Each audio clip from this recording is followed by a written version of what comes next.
Okay, I got a 2005 Chevy Equinox, and I got a complaint about a noise in the front end. And sometimes when you hit a bump, or just going down the road when there's a little line in the road or something, it sounds like it's in this front strut.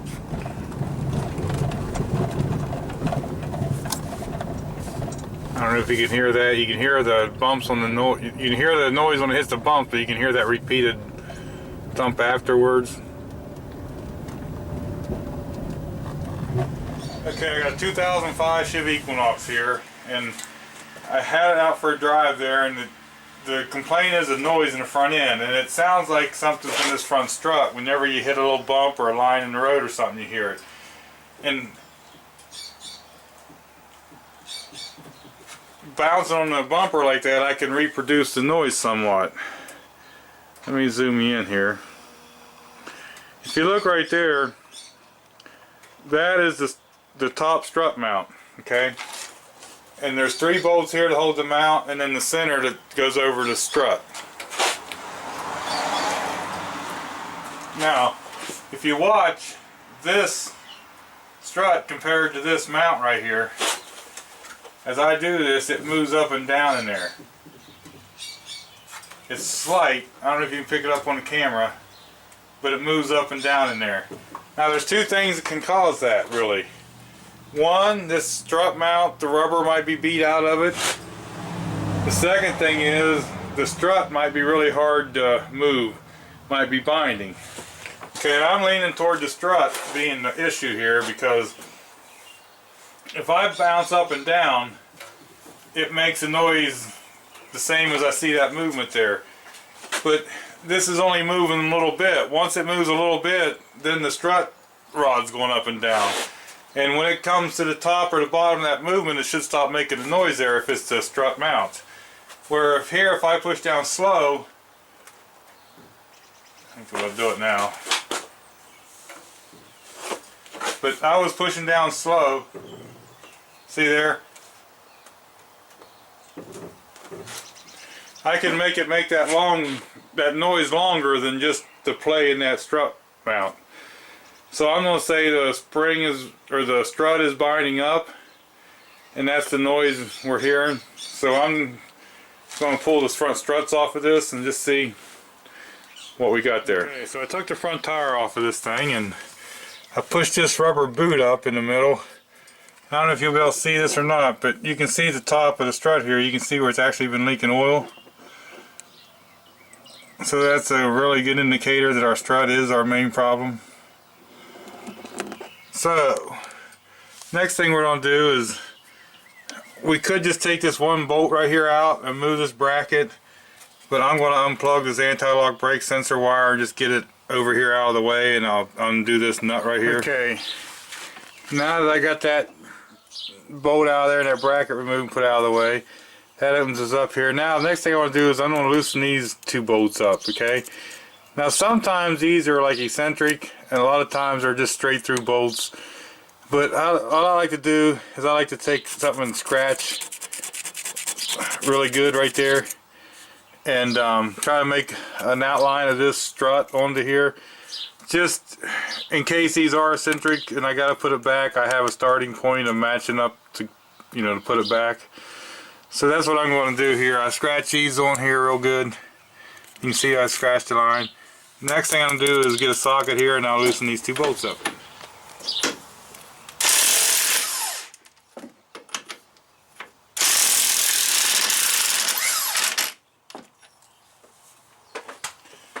Okay, I'm not sure if you can see this here, but there's a strut rod here. There's a rod right here. It's also got to be disconnected from the strut. So let's loosen this nut up here and see. Be careful if we got any tension on it. But we're going to loosen this nut up here and see if we can get that off of there. Okay, my first attempt, I put a socket on here in the impact, and the stud wants to spin, okay? So what they got here, they got an Allen key in there. And it seems to be a 6mm Allen. But with that Allen key in there, then you can put a wrench on it and get it right off of there. Alright, once you get the nut off of there, you should be able to just pull this rod right back out. And it's just a good idea to start the nut back on here. That way you can't lose it. Okay, now that we got these 2 bolts loose and that loose, we're going to go back up on top here and loosen 3 bolts. Okay, so now up here on top, I'm going to take and remove these 3 bolts that hold the top mount of the strut in.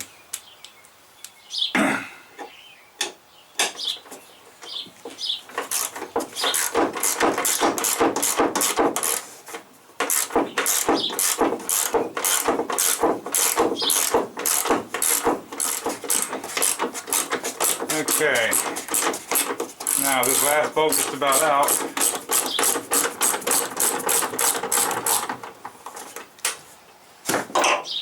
Sometimes you reach in there and you could move the strut, take the tension off. Okay, so now it leaves the top of our strut free. So what we got to do now, go down to the bottom and get the 2 bolts out, and we should be able to pull the strut right out. Okay, take these nuts out. You should be able to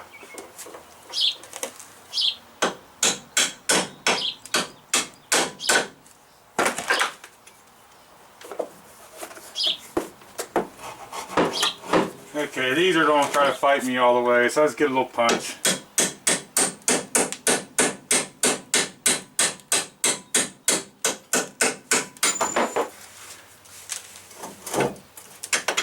Okay, got both of them out. Now we should be able to work that strut right off here.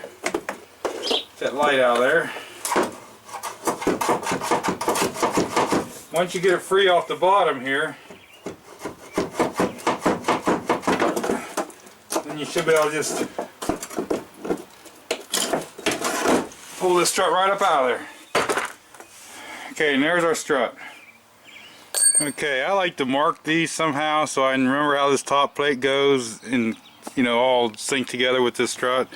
And they already have a yellow mark here, a yellow dot on the spring. You can see it better there. A yellow dot on the spring and stuff. And that's all to the inside of this where it bolts on, so that'll be easy to remember. Now what I got here is a scissor style Mcpherson spring compressor, and I like this kind because I feel safe with it. There's a bunch of different kinds, you can use whatever you want, but just make sure you're safe when doing this because this is under a lot of pressure. Now we got to get this nut off to get all this stuff off, but we can't just take that nut off because once again this is under spring pressure. If we just took that nut off, this would just go flying and someone could get hurt. But first, I'm going to take me a ratchet. I'm just going to bring up some tension on this thing.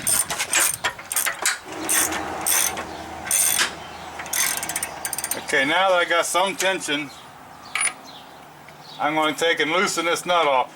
Because if you have some spring tension on this, holding this strut apart, it'll stop this center shaft from turning. So when you tighten and loosen this, it should be with some spring pressure. If I was just to crank this in and loosen the spring up so it was bouncing in here, it'd be hard to get this nut off of here.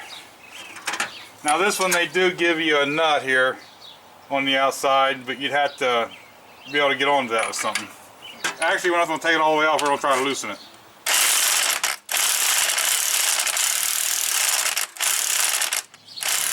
Okay, now we got that nut most of the way off, and this shaft was wanting to turn some.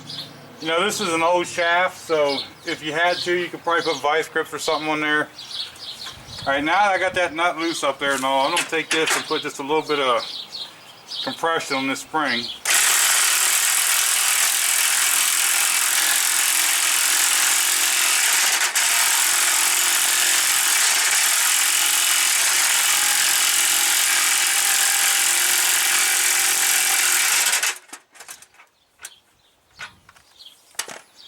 Okay, now see, I got this strut loose in here. So I've got all this compression of the spring on here.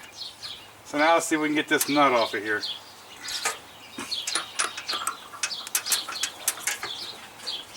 The whole thing doesn't turn.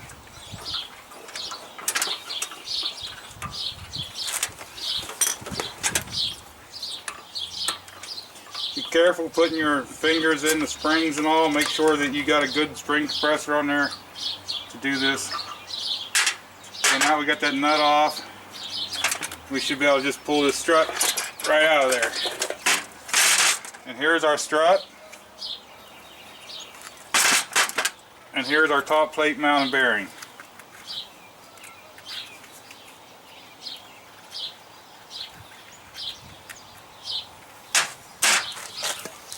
Okay, I'm not sure if you can see this or not, but we know for sure that strut was bad. It just about fall down itself. Okay, here's that front strut, and you think, how could it be binding because it's so free? But I don't know if I can show you this or not, but there's actually side play in that. So this shaft is getting loose in here. I think with that spring wrapped around here is putting this on a bind and actually pinching it off to one side. I think that's why it was catching and binding. Now this bearing, if you push down on it here and turn, it all feels really smooth. I do have a little bit of up and down play, but you got to keep in mind that that strut comes in here and gets torqued down to this. So, okay, here we have the new strut. And on this new strut it says do not use the isolator pad that goes under the spring, okay? It gives you specific instructions not to do that. And this is what they're calling the Isolator Spring, this rubber mount thing here. Okay. If you look at this one, which I don't know if you will see, this groove is real deep, and that's where that rubber sets down into. On the new strut, this is a lot shallower. So that's why they don't want you to use that. So, what I've done is I've pulled this plastic piece off right here and these off of the old strut. Sometimes these get a little rusted to the strut and they get a little hard to get off. When this boots off, you can take and just tap on the back of the plastic a little bit and usually you can get that off. So what I want to do is put this on, then I'll put this on, and then I had these 3 washers here. Like some kind of rubberish washers. So that's what we're going to do there, okay? Now it's time to put this back in. If you notice, there's like a spot here for the end of the spring to catch on. And you got the end of the spring here. You want to make sure that the end of that spring lines up with all the ends on these. Even this top piece. Right here, you'll see where the spring rides. You'll see where the spring ends right here. So you want to make sure that that end of that spring is lined up there. Okay, so now that we got this strut all dressed back, let's go ahead and put this in here. Okay, and I'll stand it right up. I think it's easier.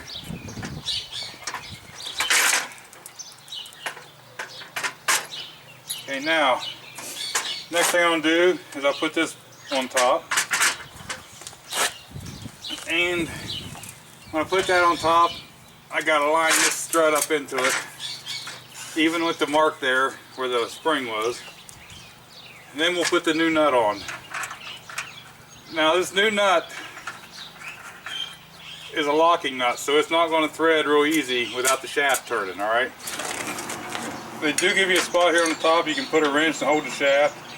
So we're going to tighten this down to where we got the minimum of a full nut of threads. That way when we let the pressure off. Okay, I had to switch batteries there. But what I've done is I got that nut down as tight as I could. And then it goes down in there so the wrench doesn't really grab it. So I got it as tight as I could. I took and let the tension off. Or let the tension back on the spring so that it, you know, these are loose on here. And once this is loose and this has pressure on it, then you can tighten this nut up, because usually the pressure will hold this shaft from turning. So I tightened that nut up until it got tight. So now I got to take this spring compressor off. And once I get this spring compressor off, we have this strut fully assembled and ready to go back on the car. Okay, now what we're going to do is we're going to fish this back up in here.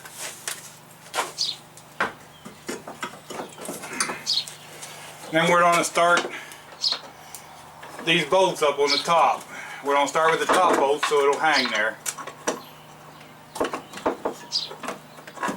Okay, now that we got that strut up in there hanging by these 3 bolts here, I'll tighten these 3 bolts up. I can go ahead and pretty much tighten these up, and then I can move this strut around at the bottom and get them bolts in. So we got these bolts here, and they got these little ridges on them, and that's what goes in and keeps these from turning and kind of locks them. So what we're going to do now is we're going to get this up here. And like I say, we might have to turn this a little to match. We'll get this lined up and get these bolts in next. Okay, now we got them bolts started. We want to run these up tight.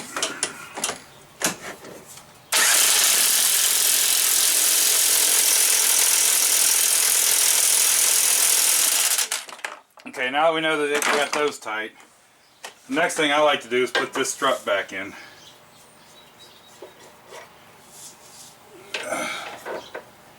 And it's a little bit plain, it should come right back in the hole.